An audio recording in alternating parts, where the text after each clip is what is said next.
Hello, and welcome to the 30th episode of the LI Law Podcast. I am your host, Zehava Schechter. The premise of this podcast is to feature issues, developments, and topics affecting the law and how it relates to the 8 million of us who live or work on Long Island, New York, which includes Nassau, Suffolk, Queens, and Kings counties. If you live or work on Long Island, this podcast on local and state legislative and judicial decisions is for you.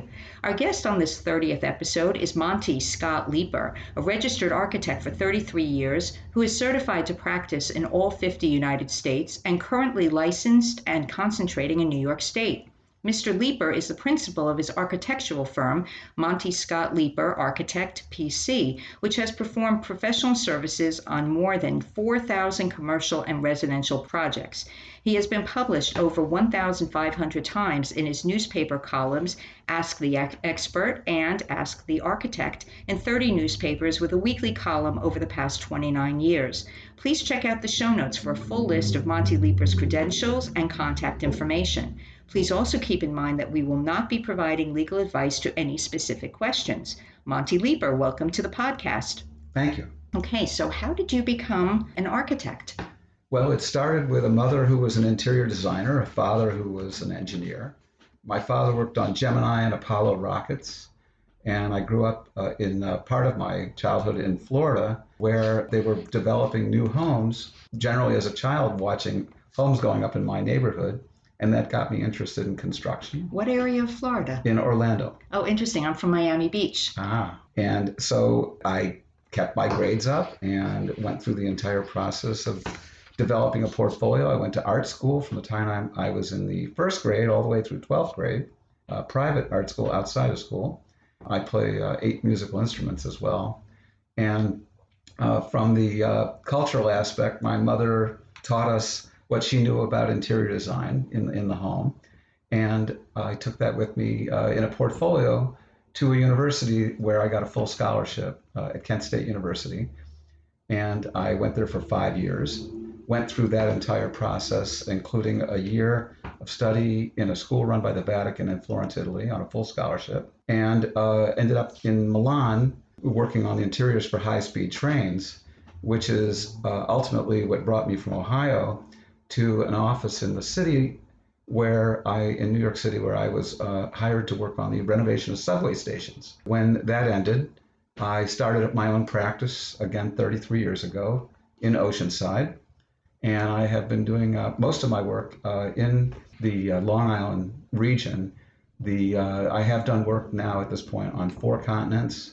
I've done work in 9 states in the United States, worked on just about any kind of building that you could imagine. Okay, well, I see your creativity has expressed itself in many ways. So let's start with our first question. For homeowners who are thinking of making changes to their property, real property, and do not know where to start, what are some tips or advice you would give to them? Well, they have to know who to trust for the right kinds of answers. And first, I would start with learning what decisions you need to make and who to give you the correct answers so that you can make those decisions. For example, an architect who has experience with the municipality where the work will be done should be the person answering questions about what is allowable and not accepted in your community. The budget, on the other hand, is the purview of the contractor. Since they do estimating and building, they also procure materials. They understand their overhead, profit, labor, etc. So the tax assessor's office is the party you would ask about any kind of tax increase information. How does someone find the proper architect, builder, or contractor and know where to go? How do you find that most people find successfully the right person for them? I think these days, since most people don't use a phone book anymore, they use the internet.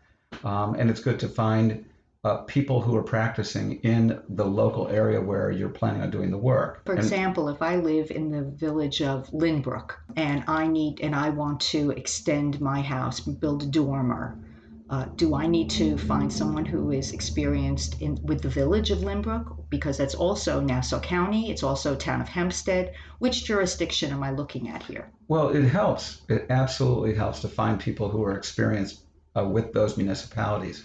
The interesting thing is Nassau County has 74 different municipalities. Basically, to keep working all the time, someone like me, I've been working with all of those municipalities as a matter of course because it's part of the county. So it wouldn't be that you would have to find somebody who works specifically in Lynbrook, but you need to find people who are familiar with that municipality or any of the other 74 municipalities. For all the listeners who are thinking of making changes to their real property and don't know how to start, why do they need the services of an architect? Well, first of all, it's required. In the state of New York, when you're doing anything structural, you're doing anything, and most municipalities, by the way, have qualifications for this regarding anything structural, anything that may be a specific dollar value. A typical dollar value would be things that are over $10,000 or 100 square feet, or in the case, like I said, if it's structural, because sometimes things are rather small, like let's say a breakfast room addition would be a very small thing. And on the other hand, it affects a number of issues with things that are structural, things that are such required as plumbing, for building electrical, code, plumbing, electrical, heating and cooling. Mm-hmm. Also zoning requirements, because it now is something in excess of what the house originally was. So any of those items would be the purview of an architect. Okay, so let's say I live in Lynbrook and I want to build on a breakfast room. What documents do I need and how would you help me to start? Well, the very first thing that we always ask for is a good survey, a survey that's readable, a survey that has information on it relative to the size and shape of the house and relative to the size and shape of the property. A survey is like a blueprint, right? A survey is a plan or a map of the property that shows the location of the house on the property. Hopefully it shows things like the driveway, hopefully if there are any other accessory structures, a shed, a deck, a pool, fences, with information about them, distances from the property line, and like I said, size and shape. Okay, let's say I bought my house 20 years ago and I have a survey from that time. Is that survey good enough? The survey is good enough if the survey still matches the property. On the other hand, most municipalities either want something that is no older than 6 months old or an affidavit that may need to be signed by the licensed professional stating that the old survey matches what the conditions of the property are so that it can be used instead of the owner having to spend the money to get a new survey. So that's something you would advise me about, whether I need a new survey or could just do a survey inspection. Yes, if we were looking at the survey and finding that there are structures on the property that are not on the survey, or if, let's say, the survey is missing dimensions, we would then want to have a new survey because we need something that we can work with. The survey for an architect is a tool, and it's one of the first things we'll use because we are checking for zoning analysis because if let's say you're adding that breakfast room, but you are already on the maximum amount of lot area that you can cover, or if you are going to exceed a setback requirement for a distance to a property line, we would need to know this right away. Setback meaning you're far enough away from, let's say, the street or from a neighbor's property, correct? That's correct. So after we have the survey, what is the next document or step that you would take? Well, the next step we would take would be to give a written proposal because we would know what the work is going to entail. Again, if we exceed any of those issues with zoning, we may have to also include the whole exercise of going through a zoning variance, which means not only applying to a building department, but then having a detour before the plans can be approved by going to a board of zoning appeals, which is a board of people within the community who have to scrutinize whether the size and shape of what we would be proposing is actually able to be accepted by the community. And to clarify, a variance is an exception to the rule, correct? Like if there is a law that you have to be set back a certain number of feet, you're asking for permission to either exceed or do something different than what the rule allows. Well, a variance literally is we're asking to vary from what the requirements are. How hard is it to get a variance, let's say in the town of Hempstead or the town of North Hempstead? It's not a matter of identifying a difficulty. What it is a matter of showing that you meet the criteria that is actually specified in the law in the state of New York as to the reasons why you believe your case should be approved. And then the zoning board will look at that and see if it's going to be something that's going to be detrimental to the community. Does the architect represent the homeowner in that appeal, in that variance request? Not always. In some instances, the owner may represent themselves. They're allowed to in that particular venue, or they may hire an attorney. If the case is more difficult, where they don't want to have either themselves or the architect represent the case, because some architects don't do anything with zoning variances.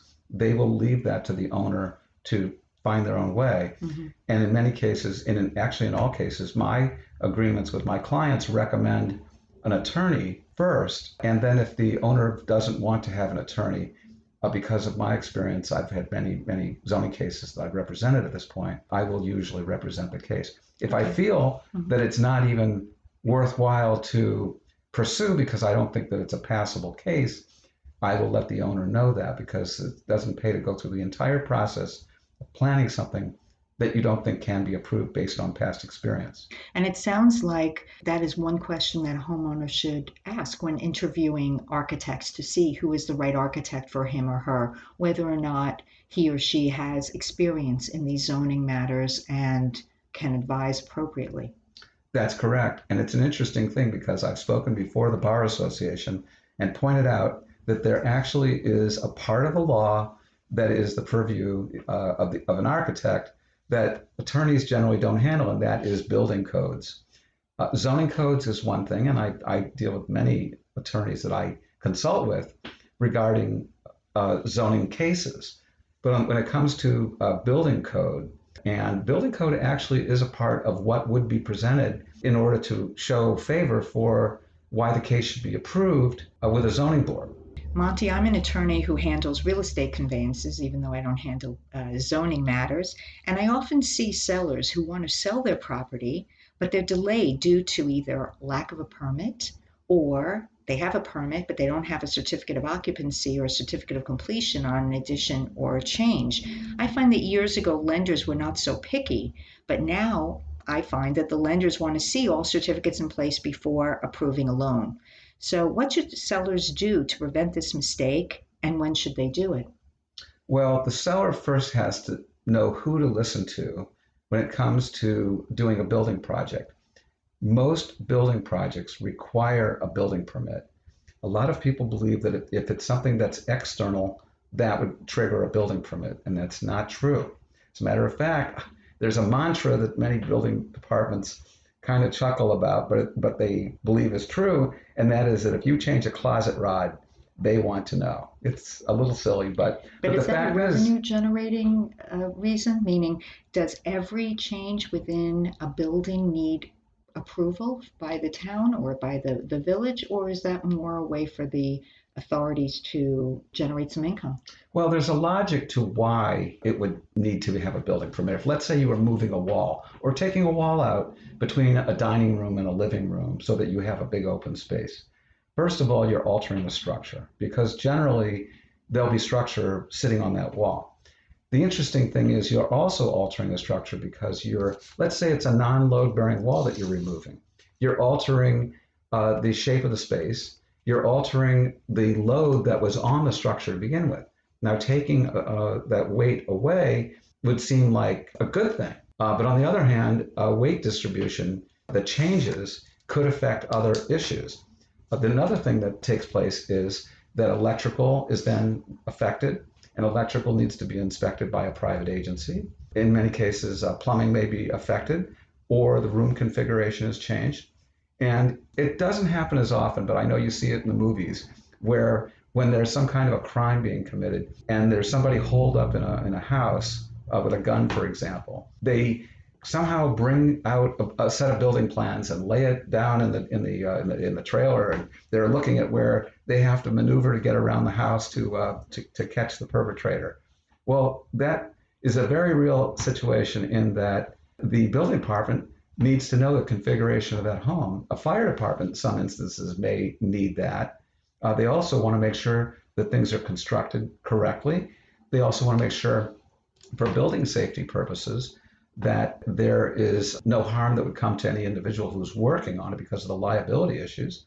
And there's also the energy requirements, because when you affect parts of a building, you affect potentially its ability to lose heat or lose cool. Right, those are all good points. And we've been speaking about habitable space and the need for certificates of occupancy, but I want to switch to the issue of certificates of completion and items which are perhaps outside the home. They're not areas of habitable space, such as a shed, such as a fence, or even an area where you may have an air conditioning compressor outside. And all of those need permits and certificates too. What is the reasoning for those certificates?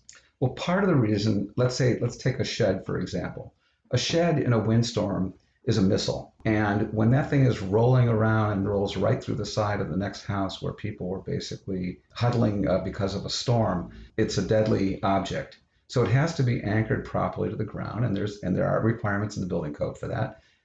It also can catch fire, in which case, and I actually watched a film that a client showed me, because there was a lawsuit over who started the fire, whether it started on one side of the fence or the other. And both the garage that caught fire and the shed that then caught fire afterward were a certain distance apart from each other. But under New York State law, the distance separation is important, because the Chicago fire actually started with a fire in one shed that basically burned an entire city down. So proximity of flammable objects to a property line are important. And let's say it's a deck, same thing, distances for flammable materials. And with fences, the ability in some cases for a fire department to knock down a fence to be able to fight a fire that may be spreading through an entire neighborhood. Now, the same thing with air conditioning units. If you put them in a side yard, you not only have a noise issue that many people complain about, but you also have the ability to restrict emergency equipment from having access in the case of fighting a fire. Right. Or, if it were something for law enforcement, they're running in the dark and these objects are in their way and it becomes a hazard. Okay, so certainly a purchaser or a potential purchaser of property should make sure that all of these items located on a property have the appropriate certificates on them. Otherwise, they're liable, correct? If you purchase a property and there's no certificate on the shed, no That's certificate correct. of completion, and the purchaser is liable. Most people have absolutely no idea about the idea of an air conditioning unit, of all things, where you have a condensing unit that's on the ground in a side yard. They believe that the air conditioning company automatically took care of that it was done, and they'll swear that there's a permit for it. So I'm glad that we're discussing this, because this little object, this one thing, can hold up or cause a sale to not go through. The same thing I find with fences. Most fencing companies do not obtain the permits or obtain the certificates. They just put up the fence. So really it's on the owner of the property to carry that burden of making sure it's legal. That's correct. And I have actually asked legislators several times over probably the last 2 decades to try to introduce some kind of a bill that would mean that people who are actually doing the work would also have a responsibility, because they're actually committing a crime where they're building something, even though the owner is responsible for their property. They have often either been misled by, let's say, a fence installer or a pool installer or air conditioning company, that something was legal that is not legal and is actually now going to become a burden. Right, and ignorance is no defense. So let's say I'm an owner with a problem. I've put on a deck, I have an air conditioning condenser, whatever the case may be, and I don't have a permit or a certificate, and I come to you. Is there anything I can do after the fact to legalize whatever addition I've made? Well, this happens daily. This is a constant, where I get phone calls from people who are now desperate because they've just found out they've got 2 weeks before the sale of their home. And by the way, in most municipalities, 2 weeks is not enough. Not enough by any stretch, because we have to document to file for what's called a maintain permit, because now you're going to be holding on to, you're going to be maintaining that deck or shed or pool, whatever Meaning it is. It's existing already. You're just in the process of legalizing We're going to keep it. So in order to keep it, now we have to document it, but we have to document it in such a way that we show how it's constructed, and we show how it is situated on a property. And that's unfortunately where we go back full circle to the discussion of zoning variances, because in some cases, people will opt to remove completely something that has great value because they're so concerned about losing the sale. And in some cases, the sale falls through anyway because the people who wanted, let's say, that deck or that pool, and find out that the owner opted to have it ripped down or removed from the ground in the case of a pool, they no longer want the property. Right. And they can legalize it. It just takes time, and it takes probably more money because of not only your fee, but they need a lawyer, they need to expedite the matter. Everything takes a little bit of time and money after the fact. Well, a little bit of time is not the proper description, because in most cases, people don't believe me when I tell them that it could take up to a year to legalize these things, because they believe that the filing of this and the producing of plans will only take a few weeks. And nothing could be further from the truth. It just doesn't happen that way. First of all, it takes time to get out, measure, produce the existing condition drawings, look to see what the building code requirements are, zoning analysis, then again, producing the plans, submitting the plans with all the paperwork, having it reviewed. And now having it reviewed isn't something that happens instantaneously. Most municipalities are going to take anywhere from 3 weeks to 3 months, depending upon the size of the municipality, to even pick up the file and start to look to see what the problems are. Now, there are processes to speed this up, including appealing with letters and copies of contracts showing that you're in an emergency situation because you're in a sale. But I think the average person has to understand that because this happens all the time, the people in building departments become a little bit numb to the fact that your emergency is really an emergency, because a building department official, in some instances, is kind of like a lifeguard looking over a swimming pool where everybody is claiming they're drowning. You have to decide now, by looking around at each case, which one you throw the life preserver to first, because you can't serve everybody at the same time. So this is a constant problem. And it's a moral dilemma in some cases, where people are desperate to sell because they need the funds in order to purchase the next property, and so on, because those exchanges are all contingent upon each other. And in some cases, it's a financial situation. In some cases, it's I've had many times where I'm dealing with a pregnancy where the time frame is very difficult. The person needs to move. They need to be in that home. And in some cases, it's medical of a different nature. I've had situations where people had to have certain types of extreme medical equipment brought in, and they were moving into a facility, a new home, where they were going to be facilitated. So in that case, a building official will seriously look at the whole situation. I've also had situations with fire where people are purchasing another home because it was going to take so long to rebuild, and they have a loved one who has to relocate, again, for medical reasons, or because they need for a school, so that the child can go to school in another district. So there are lots of different reasons why the conveyance has to be sped up. But on the other hand, there's only so much you can do when you have too many people who need to do this at the same time. So the best thing that people can do is to understand that they need to have this process started before they actually do the work, and to allow enough time. I mean, just on a whim that you decide you're on, in the beginning of June, that by the 4th of July you need to have a deck and a pool, doesn't necessarily mean you're going to have a deck and a pool by the 4th of July. And now we're going to move to a segment called What is on Your Desk, a recent client or matter which you can use to illustrate a teachable legal moment to the listeners. So Monty, what's on your desk?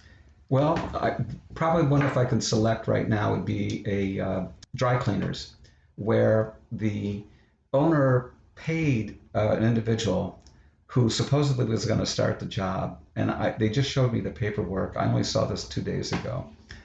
And I was dumbfounded by the fact that they paid a retainer for somebody who never showed. And I was also surprised This is to to see... a contractor? This was, no, to an architect. who also claims to have a law firm or works with a law firm as an architect. And the fee was taken, no work was performed. And when the owner showed me that the check for that work was March 2nd of this past year, and now today is December 27th. And up to that point, they had done nothing. The owner didn't pursue the matter, hasn't been able to reach the individual, and it's 10 months already. So we're starting this project from scratch, and we're going to basically take this person out of the problem that they've got. They've got to get a fire marshal inspection, which is going to take them probably 7 to 8 months to get. They've got to start the entire process all over again of measuring the building, producing the drawings. They are going to be putting in a laundromat as part of their cleaners, which I think is a great idea because it will be the opportunity for people to probably save money by doing their own laundry.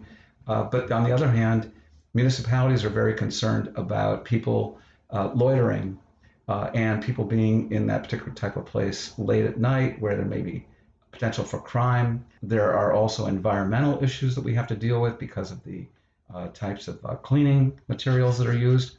So it's a process, and it's going to take a lot of time. And unfortunately, this person's lost 10 months. And a lot of money, too.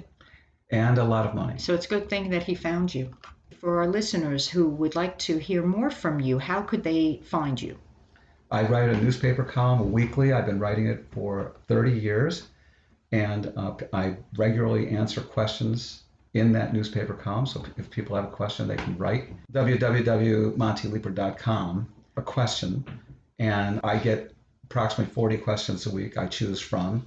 And I have been answering questions like this for years, so I would be happy to answer your question. And your column is in the Long Island Herald, correct? Yes, it's the Long Island Herald. You can go to liherald.com, and you have to point to the bar that says experts, and you'll find Ask the Architect. Very good. I hope our listeners will do that. And that's it for our 30th episode today.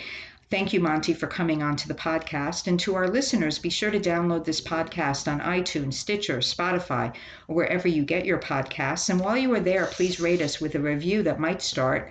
I just heard on the LI Law podcast that Governor Cuomo signed a bill banning the sale of household cleaning products and cosmetic or personal care products which contain the chemical 1,4-dioxane as of January 1st, 2022. This carcinogenic compound has been found in drinking water wells throughout New York State and particularly on Long Island. Products include, but are not limited to, Victoria's Secret shower gels, Tide Original laundry detergent, and Dreft Stage 1 newborn baby laundry detergent. If you are using any of these products or others which contain 1,4-dioxane, you may want to switch the products now and not wait for 2022. The LI Law podcast lets you know what's going on Long Island and is your podcast for local tips which educate and entertain. Thanks for listening.